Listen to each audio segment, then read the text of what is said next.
Resident Evil is a true milestone in the survival horror genre. Capcom even coined the term survival horror. So in deciding to take a look back at this original horror masterpiece, I have opted to take a look at the Sega Saturn version.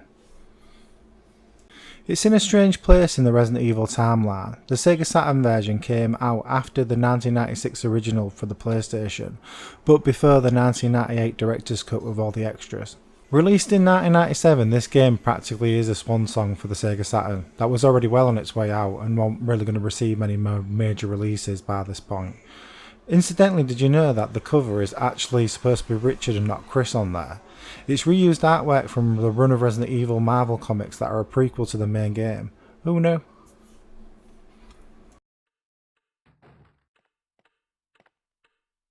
So first up, how did the graphics stack up against the PlayStation version? I would like to say there's a clear winner when it comes to the graphics. The environmental graphics, there is a compromise to be made on the Saturn when it comes to the water effects and the transparency of the glass.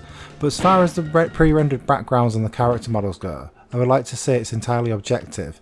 The Saturn version has more chunky models, but it seems to have more vibrant colour than the PlayStation. I don't know, what do you think? Kenneth was killed too. Maybe by this creature.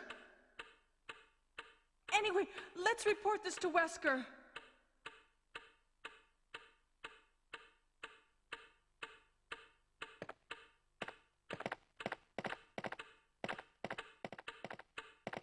One of the many exclusives in the Sega Saturn version are the two alternative costumes that are available to unlock.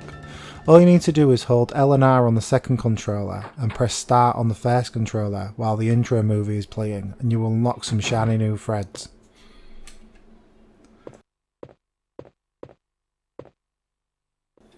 If you have never played a Resident Evil game, I reckon the puzzles in the first game will still be as taxing as they were back in 1996. The strange thing is, for people returning to this game, the puzzles still feel very gratifying to solve them again. I liken this to being able to solve a Rubik's Cube really fast and then wanting to show off. But a balance has definitely been struck between the puzzles and the action there. I think Sam & Peg put it best. What are you playing? It's a subtle blend of lateral thinking and extreme violence. What? Like it's a knockout? And yes, for a game that is constantly encouraging you to run away and save your ammo, when you do finally unload an array of 32-bit weapons at the Living Dead, you're going to have a blast. Every weapon feels like it should. Even if you have your handgun, it makes you feel slightly on edge. Shotgun will make you feel slightly better, and the bazooka will make you feel like a god.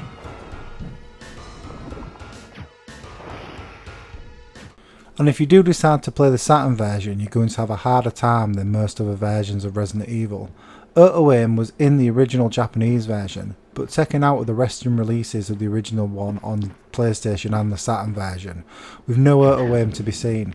This results in doubling down on the horror, as you really have to think about your positioning when you're tackling the enemies.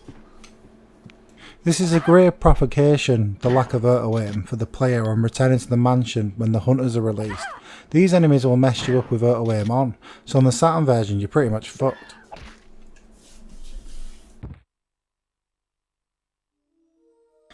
The umbrella conspiracy that unfolds throughout the Resident Evil 1 story is a true marvel of storytelling in the 32-bit era. Hokey voice acting aside, there is just enough cutscenes and files of information to forward the plot, but keep an air of mystery around the mansion grounds as you traverse the horror. Disappeared from the hall all of a sudden.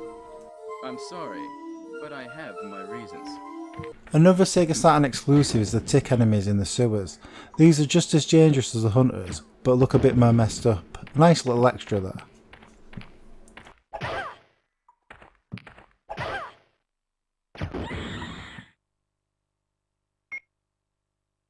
Another exclusive is upon completion you can unlock the first ever version of Battle Mode, where you have to kill all the enemies before advancing to a later stage in the mansion.